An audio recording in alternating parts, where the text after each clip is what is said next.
Pernah nggak kamu ikut rapat kelompok, tapi hasilnya nggak jelas? Waktunya molor, dan semua malah ribut sendiri. Itu tandanya rapat belum berjalan secara profesional. Halo semuanya, apa kabar? Sebelum mulai, yuk fokus dulu. Bayangkan, kamu sedang berada di dunia kerja. Setiap minggu, kamu dan juga timmu harus berkumpul untuk menentukan keputusan penting. Nah, itulah yang disebut dengan rapat.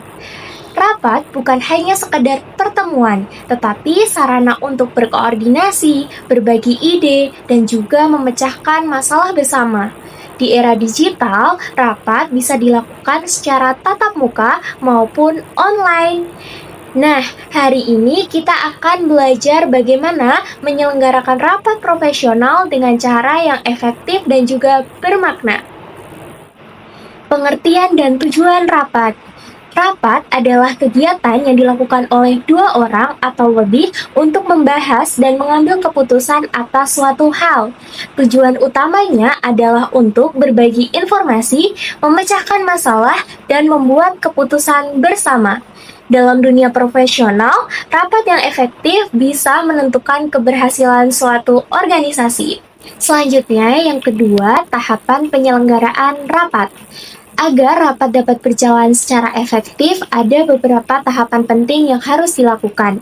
Yang pertama, menentukan tujuan dan juga agenda rapat. Setiap rapat harus mempunyai arah yang jelas, apa yang ingin dicapai, dan topik apa saja yang akan dibahas. Yang kedua, menentukan peserta dan pembagian peran. Siapa yang memimpin, siapa notulenya, siapa yang menyampaikan laporan, pembagian peran ini akan membuat rapat menjadi lebih terarah. Yang ketiga, memilih media atau platform rapat. Jika tatap muka, pastikan ruang rapat nyaman dan juga alat presentasi siap. Jika online, pilih platform seperti Zoom atau Google Meet dan uji koneksi internet sebelumnya. Keempat, menyusun laporan dan juga notulen rapat. Notulen bertugas untuk mencatat jalannya rapat, hasil keputusan, dan siapa yang bertanggung jawab untuk tindak lanjutnya. Yang kelima, melakukan evaluasi dan juga tindak lanjut. Setelah rapat selesai, penting untuk mengevaluasi apa yang sudah baik dan apa yang perlu diperbaiki di rapat berikutnya. Berikutnya, kita bahas jenis-jenis rapat. Secara umum, rapat bisa dibedakan berdasarkan tujuan dan juga cara pelaksanaannya. Yang pertama, rapat rutin, yaitu rapat yang dilakukan secara berkala. Misalnya, setiap minggu atau setiap bulan sekali. Yang kedua, rapat insidental, yaitu rapat yang diadakan sewaktu-waktu jika ada hal yang mendesak. Yang ketiga, rapat resmi. Biasanya ada undangan, agenda, dan juga notulen. Yang keempat, rapat informal. Suasananya lebih santai dan biasanya untuk mencari ide. Yang kelima, rapat tatap muka. Biasanya dilakukan langsung di tempat kerja. Dan yang terakhir ada rapat online atau sering disebut dengan teleconference yang dilakukan secara virtual menggunakan media seperti Zoom, Google Meet, atau Microsoft Teams. Sekarang kita bahas tata ruang rapat. Susunan meja dan kursi dalam rapat ternyata juga berpengaruh terhadap jalannya komunikasi loh. Ada beberapa bentuk tata ruang yang umum digunakan. Yang pertama ada bentuk U, cocok untuk rapat, diskusi, dan juga presentasi. Yang kedua bentuk persegi panjang, cocok untuk rapat resmi atau pengambilan keputusan. Yang ketiga ada bentuk lingkaran, cocok untuk brainstorming atau rapat ide kreatif.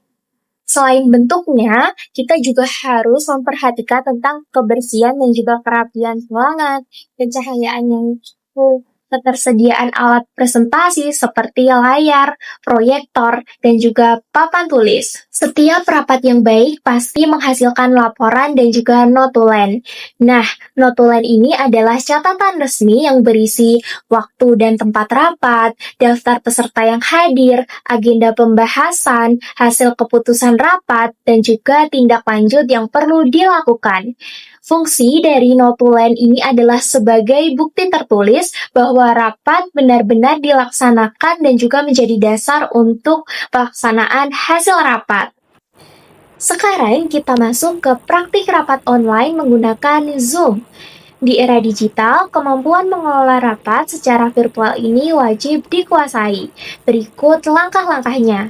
Yang pertama, buat jadwal dan juga link Zoom. Yang kedua, kirim undangan serta agenda rapat ke peserta. Yang ketiga, sebelum mulai, cek kamera, mikrofon, dan juga jaringan internet. Yang kelima, gunakan fitur share screen untuk menampilkan dokumen atau presentasi. Dan yang keenam, gunakan fitur raise hand atau chat untuk berpendapat. Setelah rapat selesai, notulen mencatat hasil keputusan, lalu membuat laporan hasil rapat online. Meskipun dilakukan secara virtual, etika profesional tetap harus dijaga. Etika juga sangat penting diterapkan. Saat rapat tatap muka, datang dengan tepat waktu, berpakaian yang rapi, dan fokus pada pembicaraan. Dan saat rapat online, yaitu aktif menyalakan kamera, menggunakan nama asli, dan juga menonaktifkan mikrofon saat orang lain sedang berbicara. Jadi, rapat profesional bukan hanya soal berbicara dan juga mencatat, tetapi bagaimana kita bisa berkolaborasi dan berkomunikasi yang efektif, baik secara langsung maupun secara digital. Jadi, rapat profesional bukan hanya soal berbicara dan juga mencatat, tetapi bagaimana kita bisa berkolaborasi dan berkomunikasi yang efektif, baik secara langsung maupun secara digital. Yuk, sekarang refleksikan. Apa yang bisa kamu lakukan agar rapat kelompokmu berjalan lebih efektif dan juga profesional? Sampai jumpa di praktik rapat berikutnya. Dan ingat, rapat yang baik dimulai dari persiapan yang matang. Terima kasih sudah belajar hari ini. See you!